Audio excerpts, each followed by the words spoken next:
որքանով կարող ենք մենք հույս դնել ԱՄՆ-ի վրա որպես Հայաստանի անվտանգությունը պահպանող գործոն։ Հայաստանին արդեն շատերը ոչինչ չեն էլ հարցնում, պարզապես տեղյակ են պահում։ Հայաստան է այցելում Ադրբեջանի պատվիրակությունը հենց այն նույն օրը, երբ հայոց վեհափառի դեմ քրեական գործ է հարուցվում։ Պաշտոնական Երևանը հիմա ընդամենը մեկ շարժառիթ ունի, պահել իշխանությունը ցանկացած գնով, այդ թվում նաև Թուրքիայից եւ Ադրբեջանից, վախենալով։ Ազգային ժողովի նախագահը ռուսական Դոժձ հեռուստաալիքի եթերում հայ առաքելական եկեղեցու հոգևորականներին մեղադրում է մանկապղծության մեջ։ Արցախը Հայաստան էր եւ վերջ, հիմա Արցախը Ադրբեջան է եւ վերջ։ Թիմի ներսում անգամ կան մարդիկ, որոնք չեն քվեարկել Նիկոլ Փաշինյանի օգտին, ասացին, որ կինը խորհուրդ է տվել բոլորին պատժել շատ խիստ։ Եթե այս իշխանությունը վերընտրվի, 26 թվականից հետո գալու է ոչ թե 27, այլ 37 թվականը։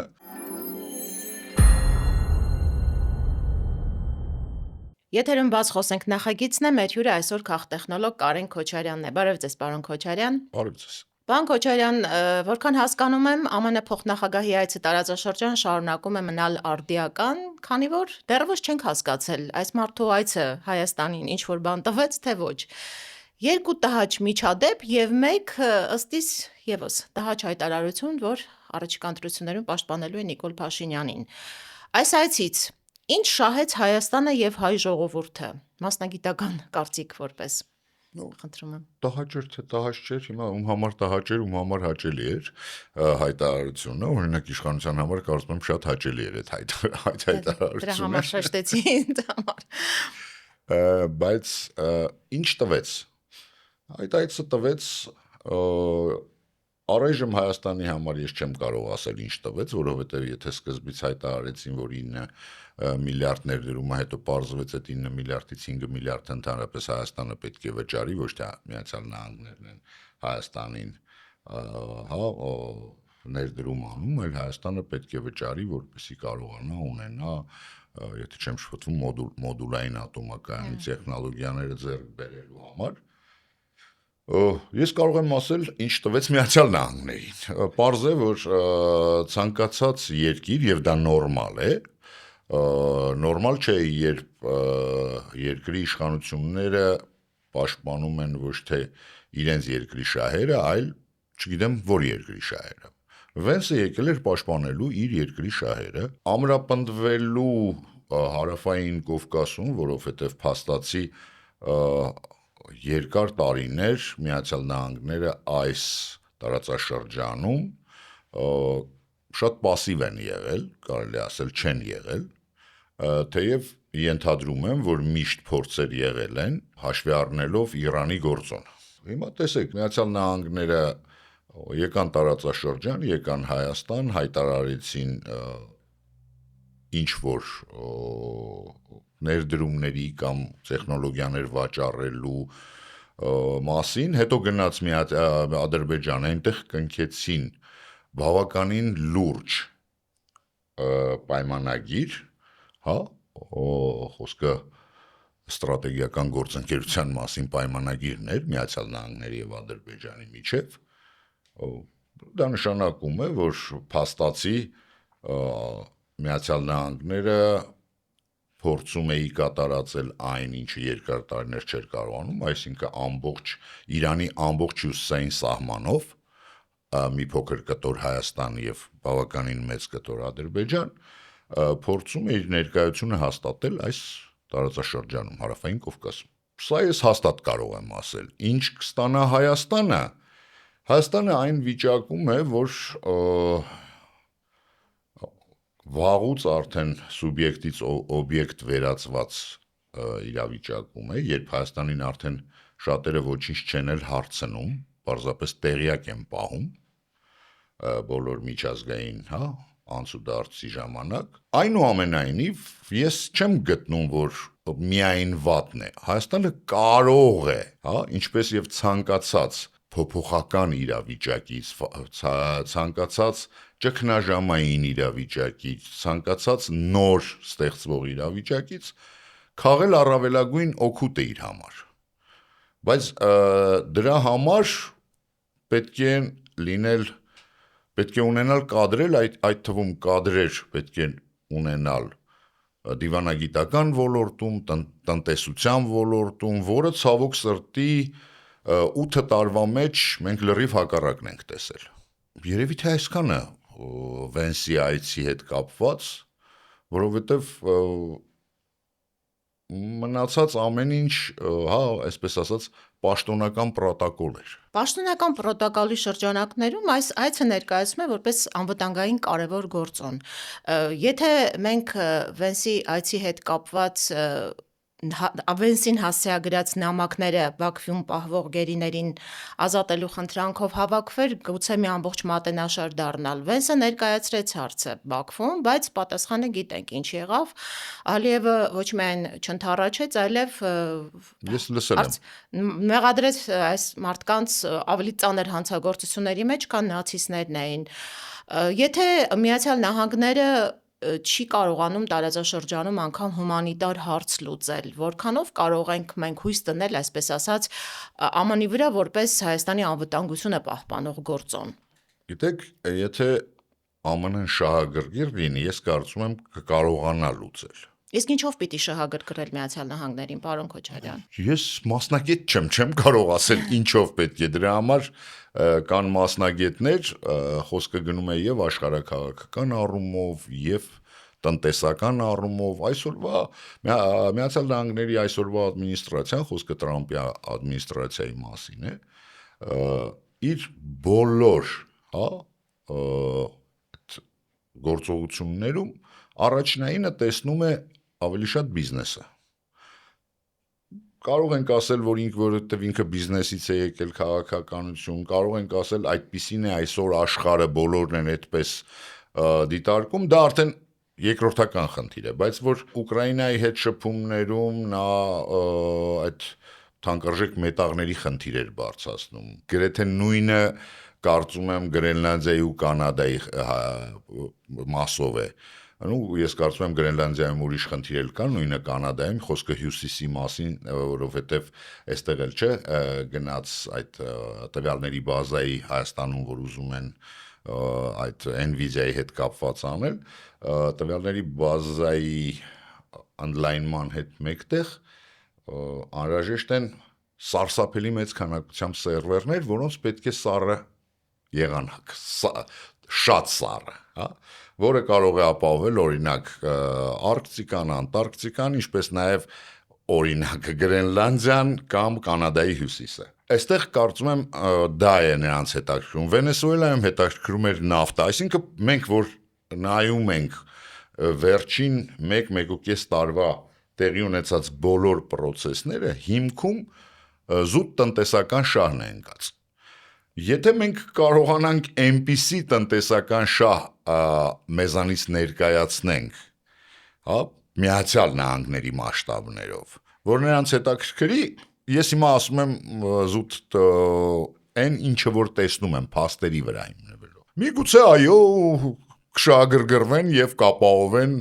այն անվտանգությունը իրենց ինչ պետք է։ Եթե ոչ,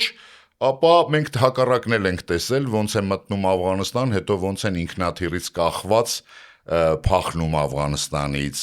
Դա չի հետաքրքրել, մտել են, դուրս են եկել, պարզապես ինչ որ պահի տակ շահ է եղել, պետք օրինակ ռուսներին այնտեղից հանել եւ այլն, պահի տակ մտել են, հետո արդեն հասկացել են, որ այնտեղ ոչինչ չկա անելու, թողել գնացել են։ Իդեպ Վենսի այցից առաջ Մեղրին եւ Լաչինը փոխանակելու այդ առաջարկով հայտնի Փոլ Գոբլի պլանի հայտնի հեղինակը հարցազրույց էր տվել ամերիկյան լրատվամիջոցներից մեկում, որտեղ ԱՄՆ փոխնախագահի տարածաշրջանային այցը կապել էր բացառապես Իրանի հետ, նշելով, որ Թրամպը բիզնեսմեն է եւ նրան առաջին հերթին հետաքրքրում է Իրանի հարևան երկրների վերաբերմունքը այս հարցում եւ պարզելը, թե ինչ կարող է ստանալ այդ երկրներից։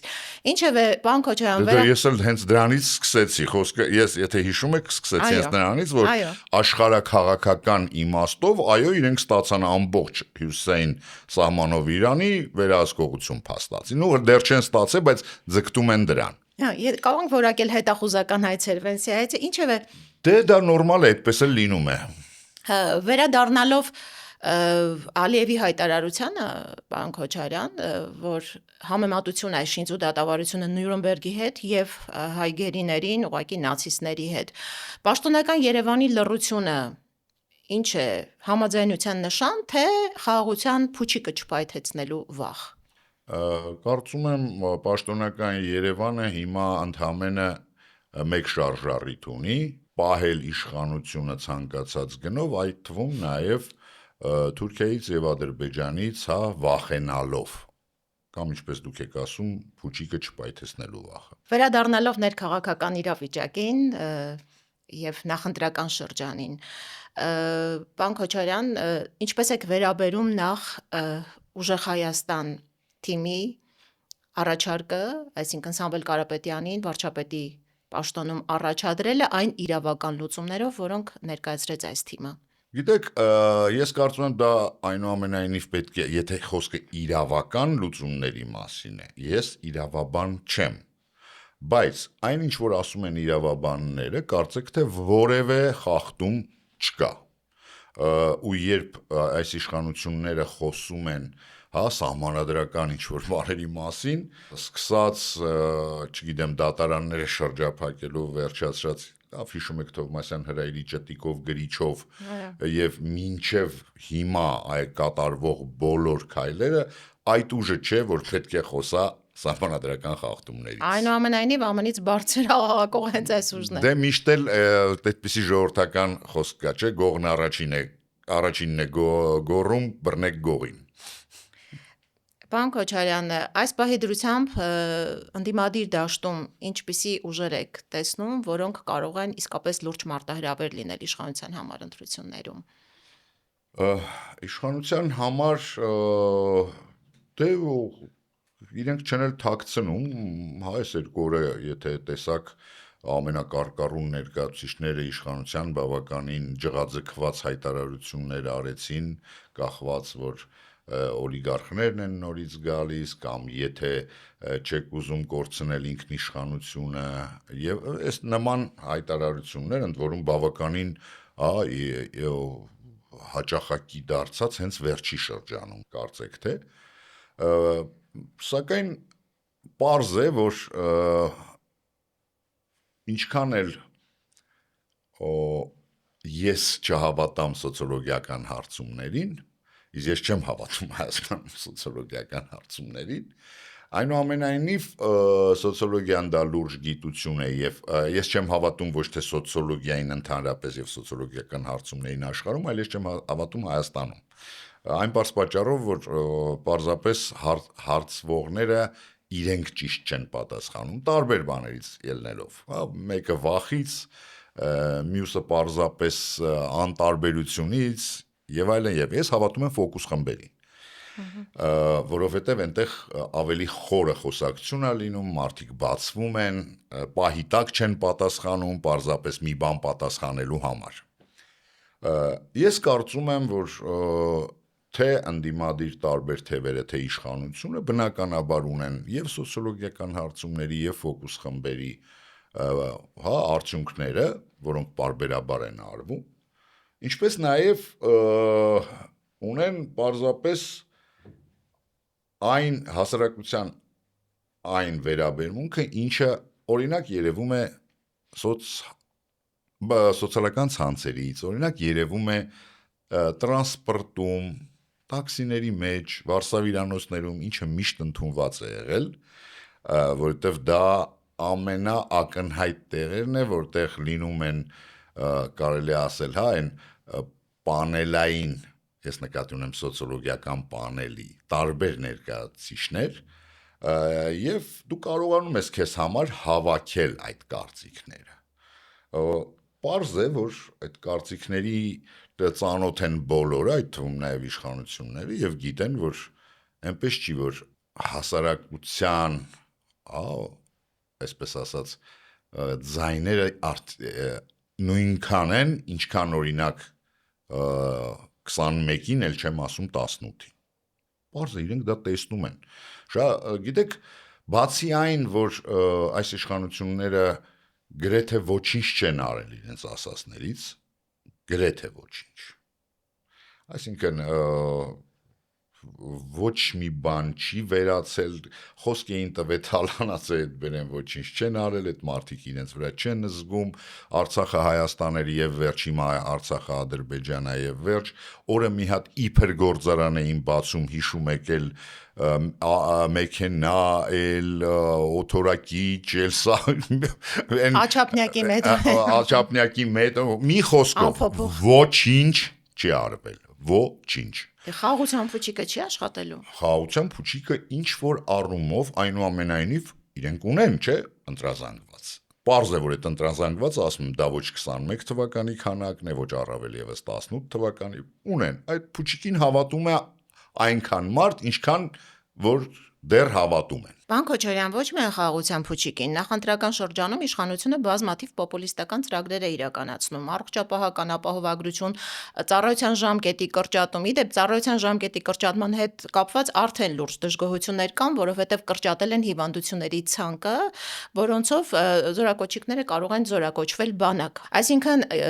մի շատ լուրջ խնդիր, որը հաշվի չեն առնում, պարզապես մարդկանց աչքին թոզ փչելու համար անում են ամեն ինչ։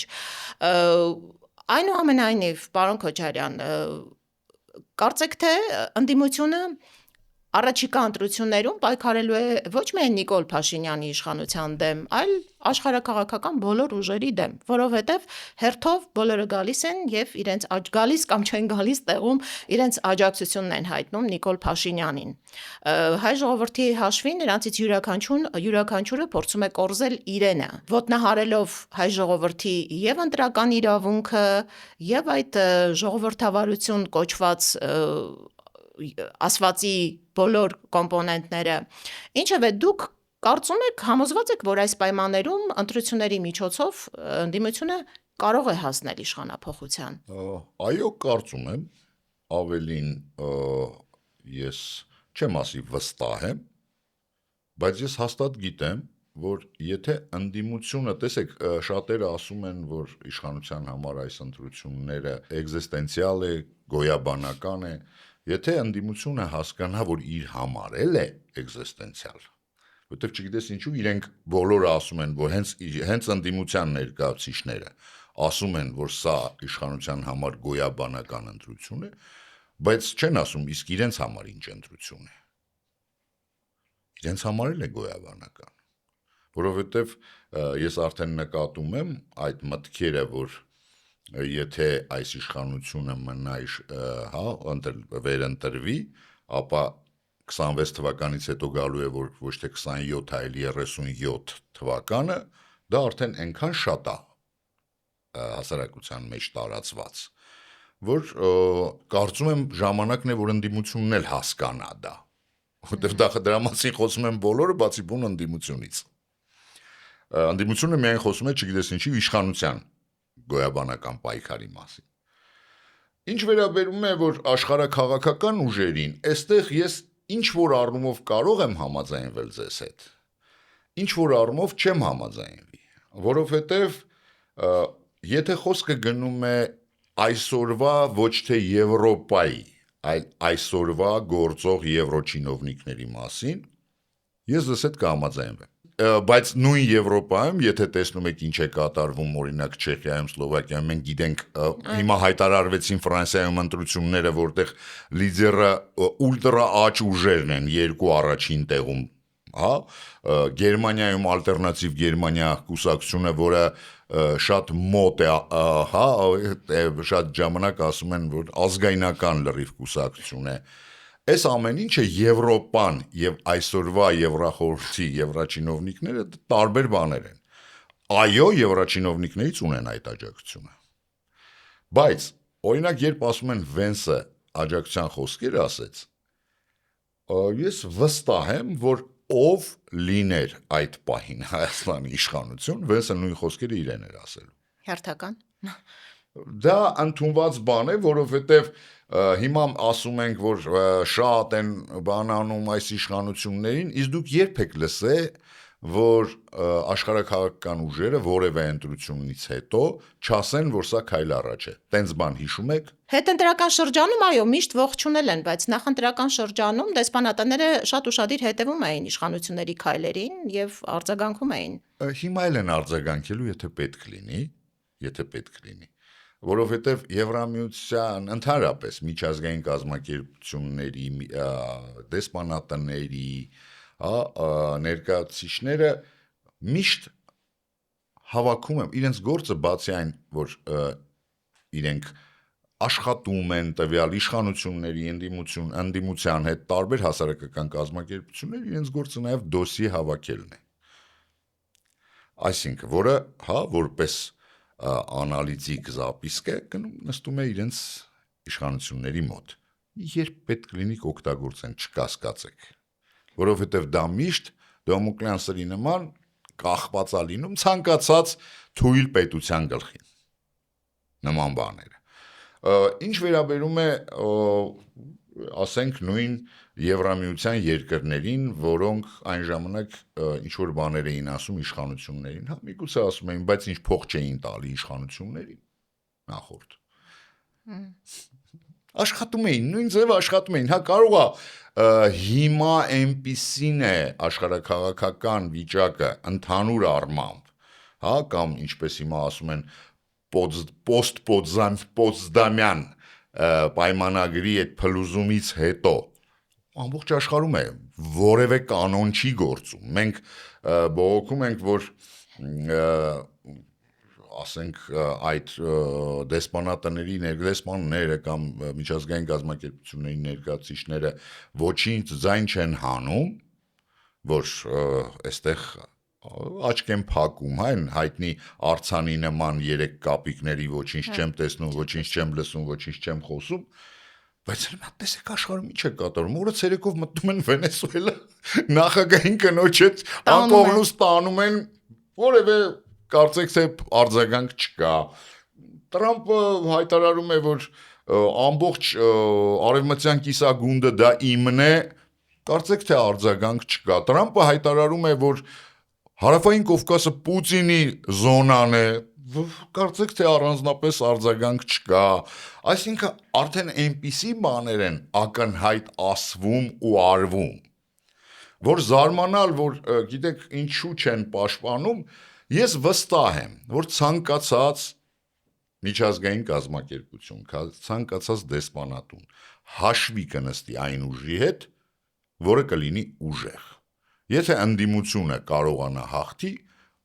նույն Եվրախորհուրդը հաշվի է նստելու այդ ուժերի հետ։ Ես վստահեցնում եմ ձեզ։ Պարոն Քոչարյան, դաշտում ավանդական ընդդիմադիր ուժերից հայտնվել են նաև նոր ուժեր։ Ինչպես օրինակ կներեք, ինչպես 10 միլիոն խոստացված գլխի համար հիմա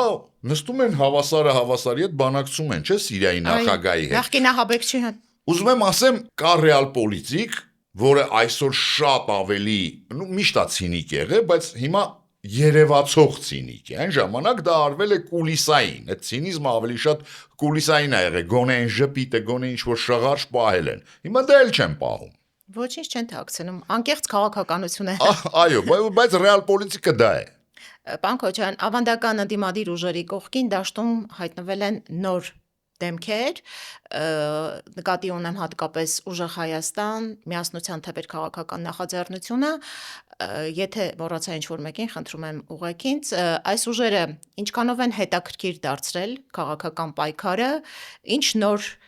երանգ են մտցրել քաղաքական պայքարի մեջ եւ որքան է գնահատում նրանց, ինչպես ասում են, հնարավորությունները։ Երկուսի հնարավորություններն էլ բավականին բարձր են գնահատվում։ Շատ հետաքրքրացրել են այն առումով, որ փոխել են փաստացի վերջին 8 տարվա խոսույթը իշխանության, որովհետև եթե 8 տարի գնում էր, խոսքը գնում էր ներկաներ նախկիններ, այդ երկու ձեր նշած գոնե ուժերը, ես կարող եմ էլի ինչ-որ ուժեր նշել, որոնք կարծեք թե, ինչ-որ ծնվում են, դեռ չգիտեմ ինչ կլինեն, այդ բոլորին դեմ եմ, չգիտեմ, ինչ-որ այսպիսի նախաձեռնություններ կան,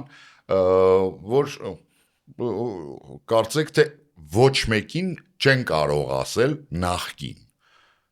Որևէ մեկը նախկին չի այդտեղ։ Հա, այդ խոսույցից հանել են իշխանությանը այս նոր ուժերը։ Իհարկե հետաքրքրացրել են եւ ունեն բոլոր շանսերը ցանկացած նոր ուժ, որովհետեւ հասարակությունը ունի սովորաբար քաղաքական ուժերը եւ իշխանությունը։ Ինքը ունի հոգնեցնելու տենց բան կա, հա, որ հասարակությունը սկսում է հոգնել որոշակի ինչ-որ ժամանակ նույն մարդկանցից։ Այս իշխանությունը արդեն մոտ է դրան, որովհետև սովորաբար ինչու են աշխարհում ընդունված այդ երկու ժամկետը, հա, այդ երկու ժամկետը սովորաբար արդեն երկրորդ ժամկետի վերջը դա այդ հոգնածության ժամանակահատվածն է, երբ հասարակությունը ուզում է նոր դեմքեր տեսնի, նոր ուժեր տեսնի, նոր խոսույթ լսի։ Այդ հոգնածությունն է պատճառը, որ Փաշինյանը որոշեց թմբուկ նվագել։ Նաև, իհարկե թմբուկը մի փոքր այլ էր, թմբուկը ես կարծում եմ դա նա տեխնոլոգներն էին խորհուրդ տվել, քաղաքական տեխնոլոգիաների դա շարքից էր, այստեղ ես կարող եմ երկար խոսել, դա վստահ եմ, որ այդ նույն հարցումներով ինքը ունի, որ իր էլեկտորատը, իր ընտրազանգվածը հաստատ չի ներառում երիտասարդներին եւ ինքը փորձեց աշխատի երիտասարդների վրա սրտիկներով, թմբուկներով, դիսկոտեկներով, նման, հա, ինչու՞ չէ, միգուցե ձեր նշած, հա, ծառայության ժամկետի կրճատումով, սա է միակ պատճառը այդ թմբուկի, չգիտեմ, վարչաբենդերի, դիսկոտեկների եւ այլն եւ այլն։ Հայտարարեցին, որ ամուսնությունն են վերջապես գրանցել։ Միթե հավատում են, որ հասարակությանը պիտի որ սա հետաքրքրի եւ սրանով կարող են նոր հետաքրքրության առաջադառնալ։ Դա էլ է տեխնոլոգիա, ինչ տեխնոլոգիա, որ իդեպ աշխատում է, որովհետեւ ես արդեն կլինի առնվազն 5 տարի, որ ընդդիմադիր մամուլին, հիմա մենք որ խոսում ենք, ինքը դա է ուզում։ Որովհետև անընդհատ ասում են, չէ, օրակարգը ինքն է թելադրում։ Օրակարգը ինքն է թելադրում, իգնոր արեք, երբ անդիմության ամբողջ մեդիան ընկնում է ու սկսում է լուսաբանել այն, ընդ որում կապ չունի, հիմարություն է ասում, հիմարություն չի ասում, խելոք բան է ասում, քաղաքական է, անձնական է, ուրիշի անկողնու մասին է, էական չի ինչ է ասում։ Հա, բայց երբ որ ամբողջ դե պարզ է, որ իրենց մեդիան դա ամբողջովին է անելու, գումարվում է ընդդիմադիր ամբողջ մեդիան, եւ ինչ է ստացվում, մնացած ոչ մի հարցի համար օրակարգի մեջ տեղ չի մնում։ Դու սկսում ես սպասարկել իր օրակարգը, այդ առումով ինքը մաքսիմալ հասնում է իր նպատակին։ Սա այդ թեմայից է, այդ ամուսնանալ, հա, ԶԱԳՍ ընկնել եւ այլն, դա միայն այդ թեմա է։ Ընտանիքի մյուս անդամները եւս ակտիվ արդեն խառնվել են այս գործին, աղջկա էժանագին տեսանյութերը եւս տեսել ենք, ես համաձայն եմ, այստեղ կիսում եմ ձեր կարծիքը ամբողջությամբ, որ մեդիա դաշտը պետք է առավելագույնս ինձ շատ ժամանակ որպես տեխնոլոգ հարցրել են, ես ասել եմ շատ բաներ չեմ ասի, բայց հաստատ մի բան ասում եմ, մի սպասարկեք իրենց օրակարգը։ Ես ասել եմ, ես լսել եմ։ Պարոն Քոչարյան, հետաքրքիր է նաև Ռուսաստանի հետ փոխհարաբերությունները, որին կարծեք թե սկզբում մեղադրեցին հիբրիդային պատերազմի մեջ, բայց Արևմուտքի կողմից ժողովրդավարության այսպես էտալոն դարձած Նիկոլ Փաշինյանի հակահիբրիդային պայքարին Ռուսաստանի դեմ այս երկրում կարծեք դեռ հարձագանքում են միայն հարցականներով։ Ինչ է, փորձում են հասկանալ Նիկոլ Փաշինյանը այնուամենայնիվ ռուսատյաց է թե ռուսամետ։ Ընդհանրապես ռուսական վերնախավում ինչպես են արձագանքում Փաշինյանի սիրո այս խիստ փոփոխական դրսևորումներին։ Գիտեք, ես միշտ դեմ եմ այն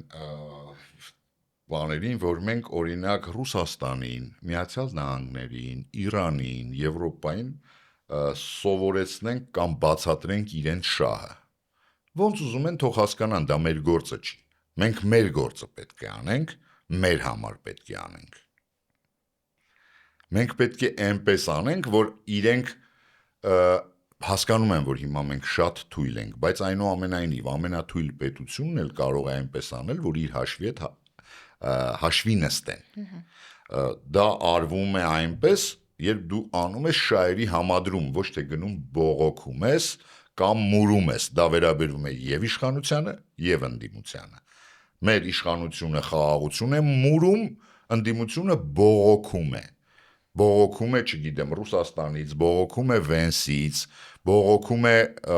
Իրանից, չգիտեմ, բոլորից բողոքում են։ Արեք այնպես, որ ձեզ հետ հաշվի նստեն, ոչ թե դուք դառնաք մուննաթի կամ բողոքի գիրք։ Պարոն Քոչարյան, դուք պատկերացում ունեք, թե ինչ է իրենից ներկայացնում Նիկոլ Փաշինյանի իրական Հայաստանը կամ այդ 4-րդ հանրապետությունը որպես առաջինի ինստիտուցիոնալ մարմնավորում։ Այնինչ տեսանելի է արտաքին շերտում, դա արմատական խզումն է մեր ավանդույթների, ինքնության, պատմության հետ։ Ինչ կա այս խիստ կասկածելի Հայաստանի, այդ իրական կոչված Հայաստանի ներքին շերտերում։ Խոր ուսումնասիրություններ չունեմ, որովհետև ես պարզ է, որ այսպես կոչված իրական Հայաստանը, որը իդեպ հիմա ոնց որ այդքան շատ չեն ասում, մի բա այն կրթությունը Նորաձևեի այդ նույն զուգահեռ գնում էր այդ թեման։ Բայց մոտեցումը նույնն Հիմա է։ ավելի շատ, բարձ է որ նույնն է։ Եկեղեցու դեմ պայքարը մնացած պայքար, բոլոր,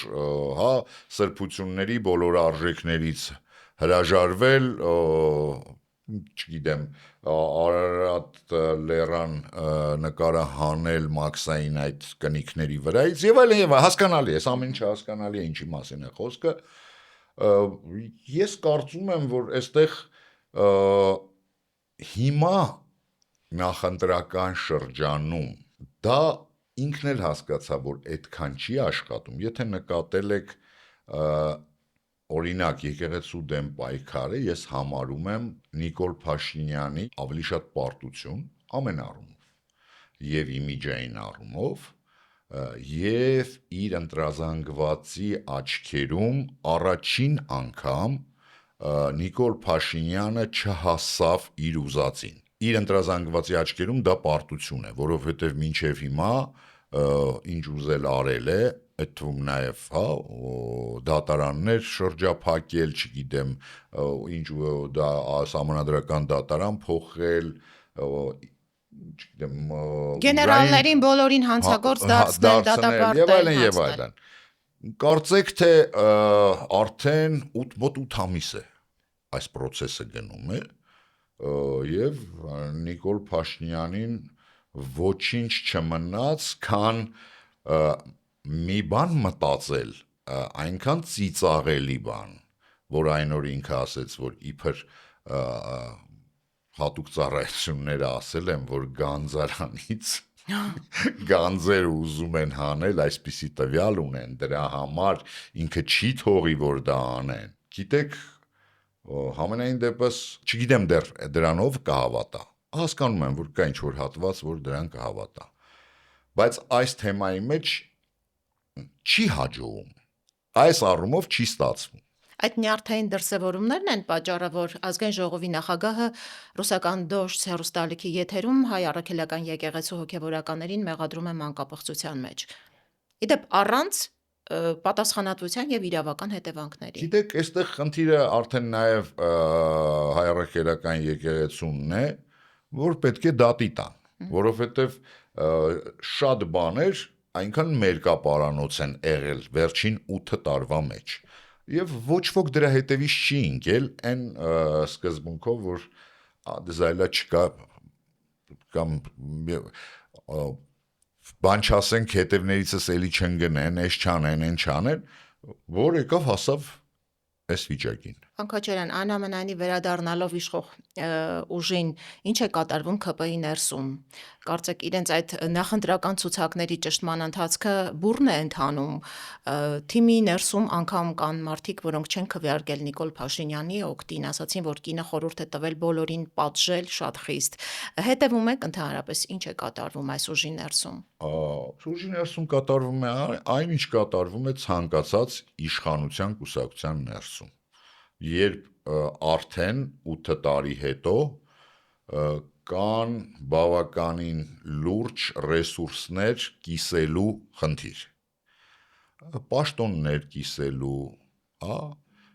տենդերներ կիսելու, պարգևավճարներ կիսելու եւ այլն ազդեցության լծակները կիսելու դա բոլոր իշխանությունների մեջ է լինում բոլոր կարծում եմ որ այստեղ որևէ արտառոծման գոնե ինձ համար չկա Պարոն Քոչարյան, բայց անկեղծ ասած մի փոքր այս հարցում վերապահում ունեմ, օրինակ կուսակցություն, որը ընդհանրապես գաղափարական հիմք չունի եւ մարդիկ միավորված են միայն թվում է շահի կամ այդպես մակերեսային շերտում գտնվող հավատի վրա, սա ավելի օրինաչափ է, քան օրինակ ասենք հանրապետական կուսակցությունը կամ դաշնակցությունը, որտեղ այո, կարող էին լինել նման երևույթներ, բայց չէին կարող ասել, որ այս կուսակցությունների հիմքում հենց սա կարող էր լինել։ Մարդիկ, որոնք փողոցից եկել եւ Նիկոլ Փաշինյանի շնորհիվ բարձր պաշտոններ են ստանում։ Ես դրա համար ասում եմ, երբ 8 տարի, 10 տարի անցնում է,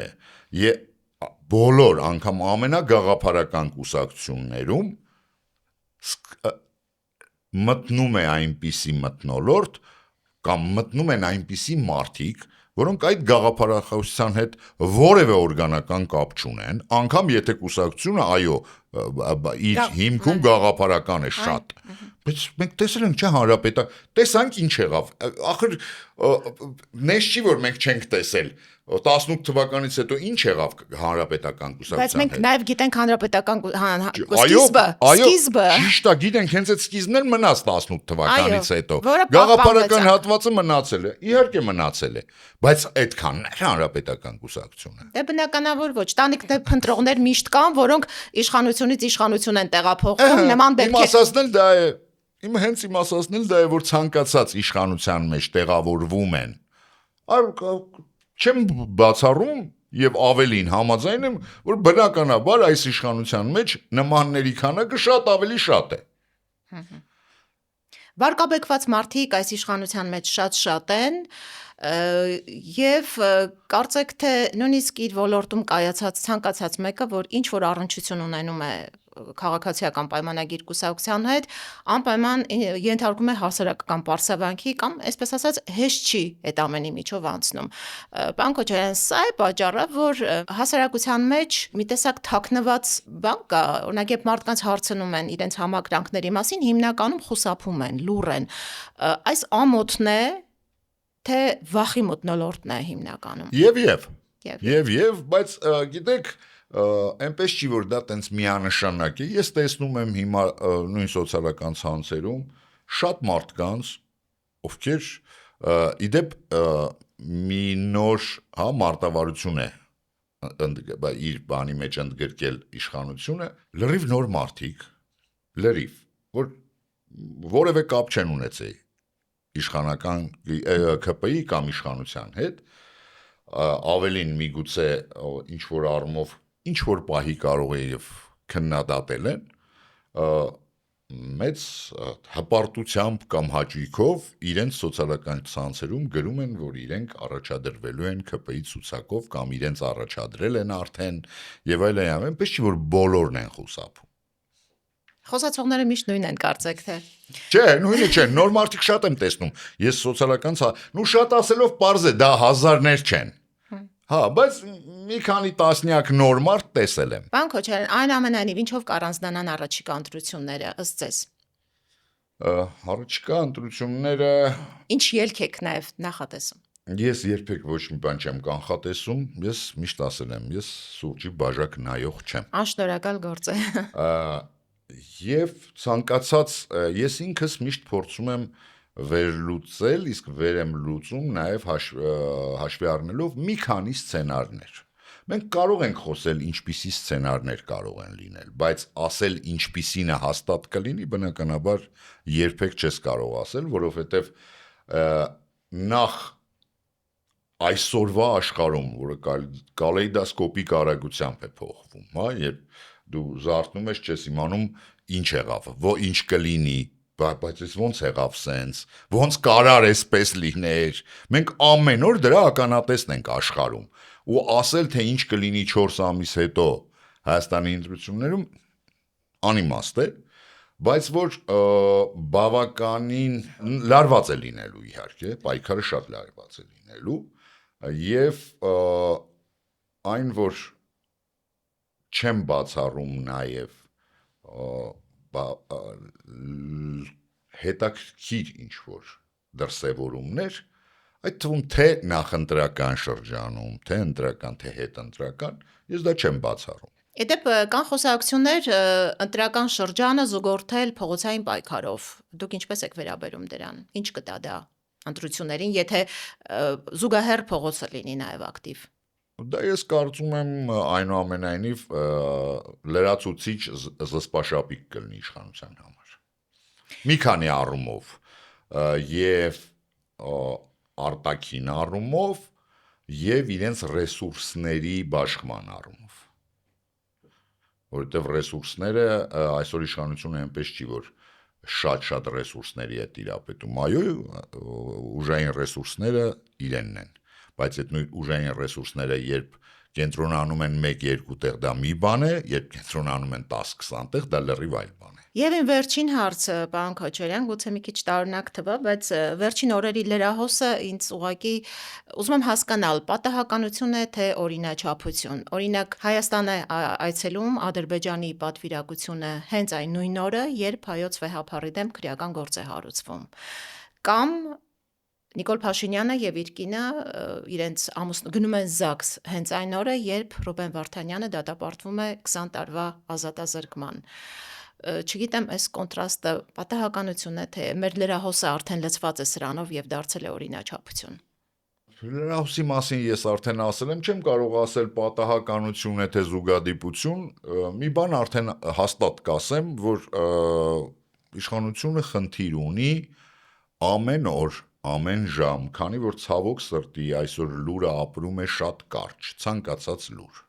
Հա, այդպիսին է դառել մեր կյանքը, մեր աշխարհը։ Ռիլային ապրելակերպի մեջ իշխանությունը խնդիր ունի ամեն ժամ, ամեն օր լցնել ինչ-որ մի բան։ Հիմա թե դա չլիներ, ուրիշ բան էին լցնելու, որովհետև այդ խնդիրը նրանց առջև դրված է։ Այս առումով ես կարծում եմ զուգադիպություն է, թե հիմա իրենք ինչ են մտածել հենց այդ օրը դա անել, չեմ կարող ասել, որովհետև ուրիշ բան կանեին, դա չլիներ ուրիշ բան, որովհետև իրենց պետք չի գնալ ԶԱԳՍ կան, իրենց պետք է ինչ-որ բանով լցնել օրակարգը։ Այդ թվում նաև, որ մեր սիրելի ընդդիմադիր մեդիան դա շատ արագ, շատ ներողություն եմ խնդրում, այդ կուտու ուտի։ Չգիտեմ, իրականում զուգադիպություն է թե ինչ է, բայց համենայն դեպս այսպես մեղվող տպավորությունն այն է, որ այս իշխանությունը կամ այս ժողովրդի հոգսի ցավերի հետ որևէ առնչություն չունի, ավելին, եթե չկա խնդիր, ինքն է անմիջապես պատրաստ ստեղծել այդ խնդիրները։ Շնորհակալություն պարոն Քոչարյան հետաքրքիր զրույցի համար, սիրելի ունկնդիրներ, այսօր մեր հյուրը քաղտեխնոլոգ Կարեն Քոչարյանն էր, զրույցը վարեց Ալիսա Գևորգյանը։ Ցտեսություն։